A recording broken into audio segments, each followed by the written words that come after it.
ሰላም የቻናላችን ቤተሰቦች በዚህ ቻናል አማርኛ፣ እንግሊዘኛ፣ ሂሳብ እንዲሁም ሌሎችን ትምህርቶችን በኦንላይን እናስተምራለን።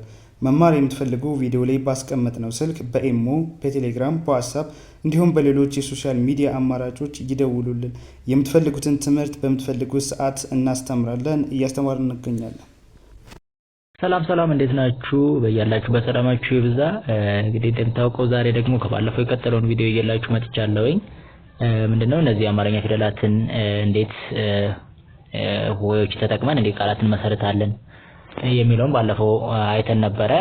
የመጀመሪያ የሁለተኛ እና የሶስተኛ ፊደሎችን በመጠቀም ቃላትን እንዴት እንመሰረታለን የሚለውን ባለፈው አይተናል።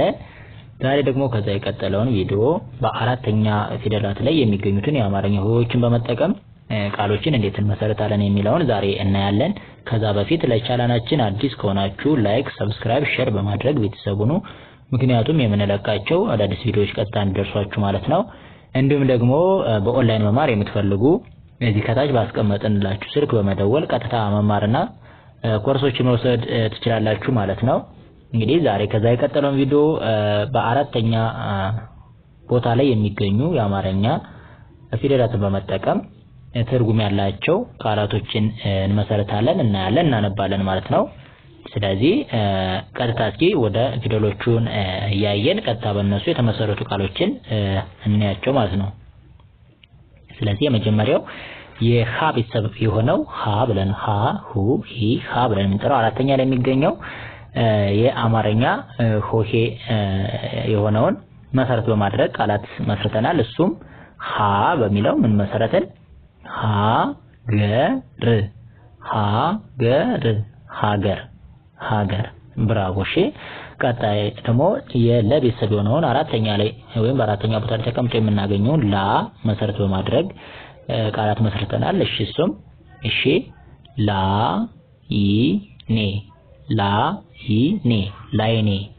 ላይኔ። እሺ በጣም አሪፍ። እሺ ይሄኛው ደግሞ የሐመር ውሃ ቤተሰብ የሆነው ሀ ብለን የምንጠራውን አራተኛ ላይ የሚገኘውን እሱ መሰረት አድርገን እሺ ምን ብለን መስርተናል?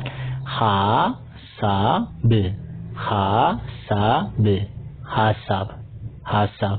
ብራቮ። እሺ ቀጣይ ደግሞ ማ ብለን የምንጠራው አራተኛ ላይ ያለው የመ ቤተሰብ የሆነውን መሰረት በማድረግ ነው። እሺ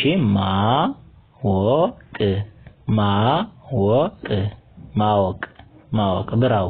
እሺ ቀጣይ ራ ብለን የምንጠራው የረ ቤተሰብ የሆነው ነው። እሺ ራቀ። ብራቮ። ቀጣይ ሳ ነው። እሺ ሳን መሰረት አድርገን ደግሞ ምን መሰረትን?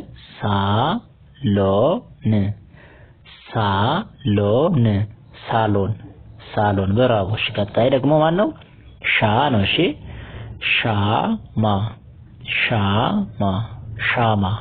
ሻማ። በጣም አሪፍ። እሺ ቀጣዩ ቃ ነው። እንግዲህ የቀ ቤተሰብ የሆነው አራተኛ ላይ የምናገኘው ነው። ይሄም ቃሪያ። ብራቮ። እሺ ቀጣዩ ወደ ቀጣዩ ስናልፍ ባ ነው። እሺ ባ የምንለው ደግሞ እንግዲህ የቤ ቤተሰብ የሆነው አራተኛ ላይ የምናገኘው ቢ ባ ብለን የምናገኘው ፊደል ነው። እሱ መሰረት አድርገን ነው የመሰረትነው። እሺ ባህል። እሺ ባህል። ብራቮ። እሺ ቀጣዩ ደግሞ የቨ ቤተሰብ የሆነው አራተኛ ላይ የምናገኘው ቫ ብለን የምንጠራው እሺ ቫን። በጣም አሪፍ። እሺ ቀጣዩ ማን ነው? ታ ነው። እሺ ታሪክ። እሺ ታሪክ። ብራቮ። ቀጣዩ ደግሞ ቻ ብለን የምንጠራው የቼ ቤተሰብ የሆነው ነው። እሺ ቻለ። ብራቮ። እሺ ቀጣዩ ያ ነው። እሺ ያ ደግሞ የቤተሰብ የሆነው አራተኛ ላይ የምናገኘው ነው። እሺ ያሉ። ብራቮ። እሺ ቀጣይ ና ነው የነ ቤተሰብ የሆነውንም አራተኛ ላይ የሚገኘው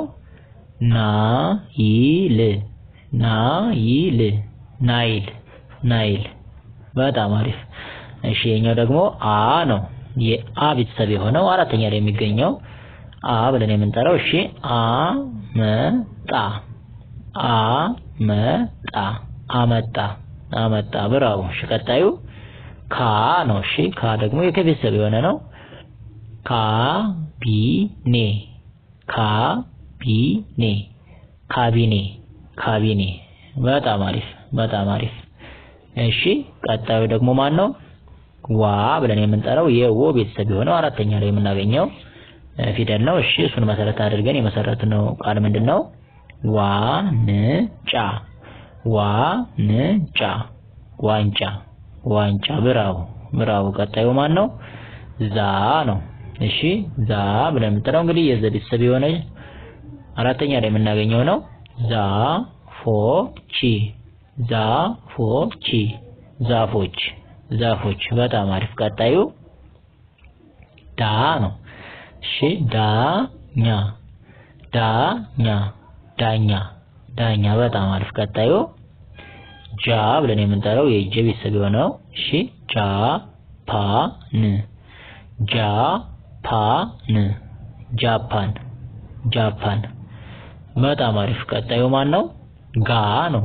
ጋ ደግሞ የገ ቤተሰብ የሆነው አራተኛ ላይ የምናገኘው ፊደል ነው። እሱ መሰረት አድርገን እሺ ጋብቻ ጋብቻ ጋብቻ ጋብቻ በጣም አሪፍ። ቀጣዩ ጣ ነው። እሺ ጣና ጣና ጣና ጣና ብራው።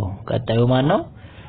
ጫ ብለን የምንጠራው ነው። እሺ የጨ ቤተሰብ የሆነው አራተኛ ላይ የሚገኘው ነው። ይሄም ጫካ ጫካ ጫካ ጫካ በጣም አሪፍ። ቀጣዩ ማን ነው?